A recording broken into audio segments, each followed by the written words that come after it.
अस्सलाम वालेकुम स्टूडेंट। आज हम आपको पढ़ाएंगे आपकी शीट नंबर 1 के मुताबिक। जो आपको शीट नंबर 1 दी गई है उसमें ऑर्डर पेयर का एक है क्वेश्चन। ऑर्डर पेयर क्या होता है?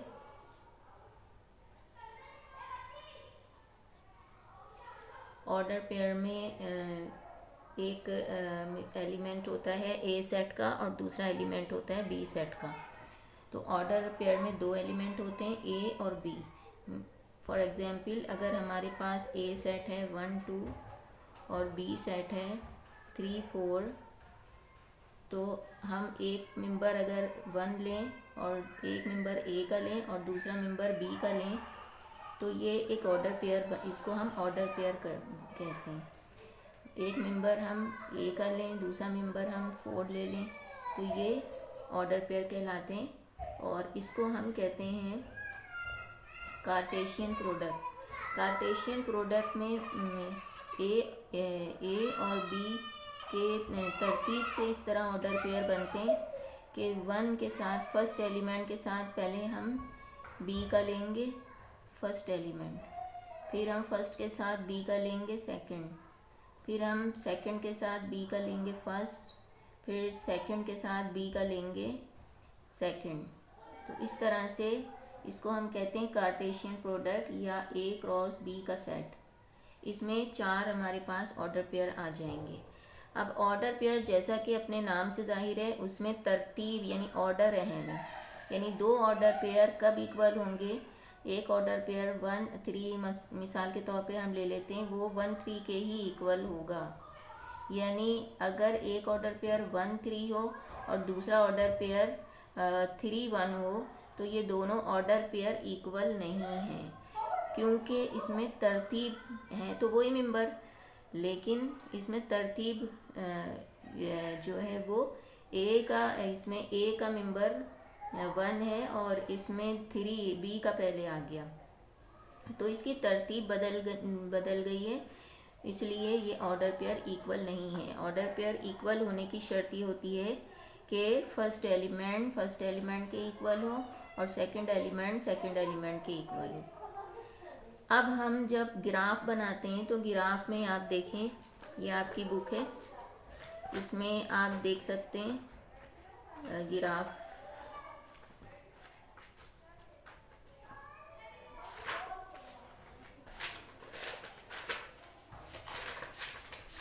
ये ग्राफ है, इसमें आप देखें हमारे पास जो ऑर्डर पेयर हैं वो इसमें लोकेट किए जाते हैं। यानी कि फर्स्ट एलिमेंट एक्स एक्सिस होती है, इसमें दो ग्राफ में जाहिर है इसके दो इसके यानी 4 क्वाड्रेंट होते हैं एक ग्राफ में। इसको हम कहते हैं फर्स्ट क्वाड्रेंट, इसको कहते हैं सेकंड, इसको कहते हैं थर्ड क्वाड्रेंट, इसको कहते हैं फोर्थ क्वाड्रेंट। और बीच में ये जो होता है ये ज़ीरो, जहाँ पे ये दोनों लाइनें कट रही होती हैं, इसकी वैल्यू ज़ीरो होती है, इस पॉइंट की वैल्यू। और फिर हम ये जो छोटे छोटे खाने आपको नज़र आ रहे हैं, तो ये एक हर खाना एक यूनिट है, एक्स एक्सिस की तरफ भी और वाई एक्सिस की तरफ भी। अब यहाँ पर जब हम मसलन इन्होंने लिखा है 8 और 4, तो 8 एक्स एक्सिस का यानी पहला जो एलिमेंट होता है ऑर्डर पेयर का वो एक्स एक्सिस पे लाई करता है या एक्स एक्सिस पर लोकेट करता है, और दूसरा जो नंबर होता है ऑर्डर पेयर का वो वाई एक्सिस पर लोकेट करता है, वो वाई एक्सिस का नंबर होता है। तो जब यहाँ पर जो नुक्ता उन्होंने डाला है, यहाँ पे जो पॉइंट आया है वो किसका है? 8 और 4। ये जो ऑर्डर पेयर है 8 और 4, ये जो नज़र आ रहा होगा आपको 8 और 4, तो फर्स्ट एलिमेंट 8 है, यानी एक्स एक्सिस का 8। आप 8 खाने यहाँ से गिने, 1 2 3 4 5 6 7 8, तो यहाँ पर 8वां, और y की तरफ हमने गिना है, y का 4 लिखा है, सेकंड एलिमेंट है ऑर्डर पेयर का 4, तो y की तरफ हमें 4 गिनना है खाने, तो 1 2 3 4।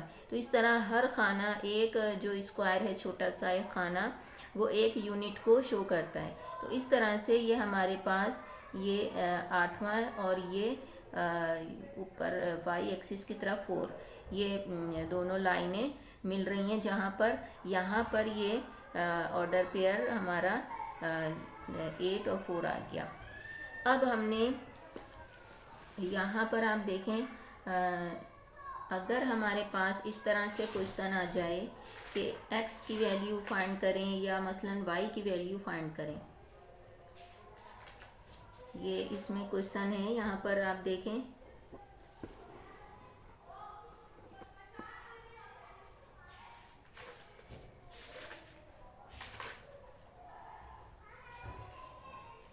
यहाँ पर आप देखें ये क्वेश्चन आ रहा है। आमतौर पे इस टाइप के क्वेश्चन आ जाते हैं।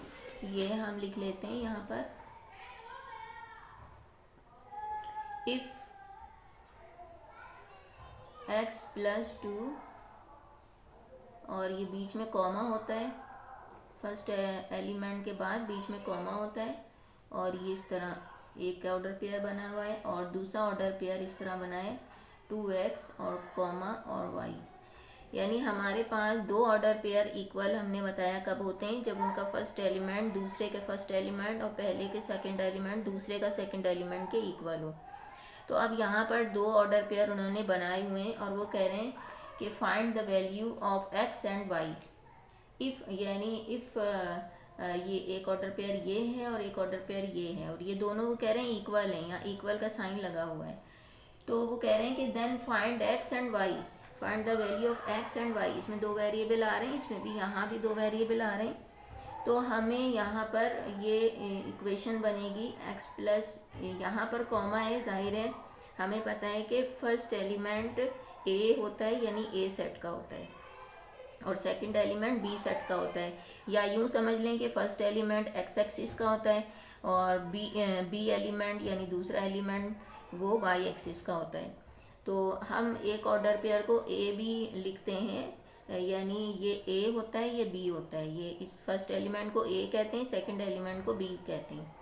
तो हम यहाँ पर जब ये दोनों के बीच में इक्वल का साइन लगा हुआ है तो हम यहाँ पर इक्वल करेंगे फर्स्ट एलिमेंट को इसके फर्स्ट एलिमेंट के, और सेकंड एलिमेंट को इक्वल करेंगे सेकंड ऑर्डर पेयर के सेकंड एलिमेंट के। इस तरह से ये दो इक्वेशन बनेंगी हमारे पास और इसको हम सॉल्व कर लेंगे। ये 2x x को हटा दें यहाँ से, तो उधर जाके माइनस का हो जाएगा, तो यहाँ पर बचेगा x, तो ये इसकी वैल्यू आ जाएगी x की। इसी तरह यहाँ से पहले y को हटा दें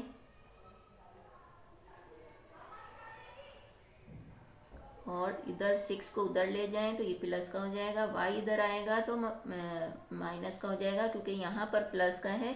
तो इक्वेशन सॉल्व करने का ये तरीका होता है कि प्लस की रकम हटा के दूसरे साइड पे लाते हैं तो माइनस होती है, और माइनस की हटाते हैं दूसरे साइड पे लाते हैं तो प्लस होती है। तो यहाँ पर 2y बचेगा और यहाँ पे 6 है। अब हम 2 को हटा देते हैं तो 6 के नीचे आ जाता है। यहाँ इक्वेशन में जो नंबर वेरिएबल के साथ मल्टीप्लाई होता है ये 2y के साथ मल्टीप्लाई हो रहा है, तो जब हम 2 को हटाएंगे तो उधर जाके डिवाइड करेगा, तो 2 3 10 6 ये कट जाएगा, तो y की वैल्यू 3 आ गई। इस तरह से ये हमें सॉल्व करना होता है। दो ऑर्डर पेयर इक्वल जब ही होंगे जब हम उनकी ऑर्डर इक्वल हो, जब उनकी तरतीब इक्वल हो।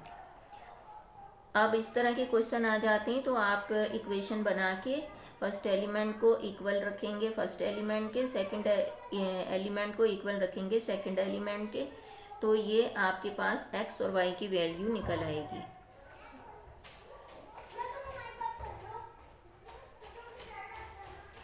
Thank you.